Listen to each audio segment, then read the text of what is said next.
লালমনিরহাটে দুই ট্রেনের সংঘর্ষ, অল্পের জন্য রক্ষা পেল বড় কোনো দুর্ঘটনা থেকে। ২৮ জুলাই লালমনিরহাট বিডিআর গেট স্টেশনে দুটি ট্রেনের সংঘর্ষের ঘটনা ঘটে। লালমনিরহাট রেলওয়ে কর্তৃপক্ষ স্থানীয়রা জানান, এক্সপ্রেস ট্রেনটি ফাঁকা ছিল, কোনো যাত্রী ছিল না। ট্রেনটি যখন ওয়াশফিডে ধৌত করার জন্য এবং আনুষ্ঠানিক কাজের জন্য নিয়ে যাওয়া হচ্ছিল, ঠিক একই সময় প্ল্যাটফর্মের অন্য প্রান্ত দিয়ে অন্য একটি আন্তঃসিটি ট্রেন প্রবেশ করতে গেলে লালমনির এক্সপ্রেস ট্রেনটির পিছনের বগিকে ধাক্কা দেয়, যার ফলে লালমনি এক্সপ্রেসের দুটি বগি লাইনচ্যুত হয়ে যায়।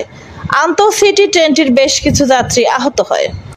বগি লাইনচ্যুত হওয়ার পাশেই থাকা পাকা সড়কে যান চলাচলের সমস্যা দেখা দেয়।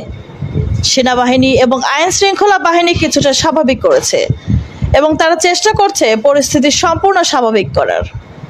এখন পর্যন্ত কোনো নিহতের ঘটনা ঘটেনি।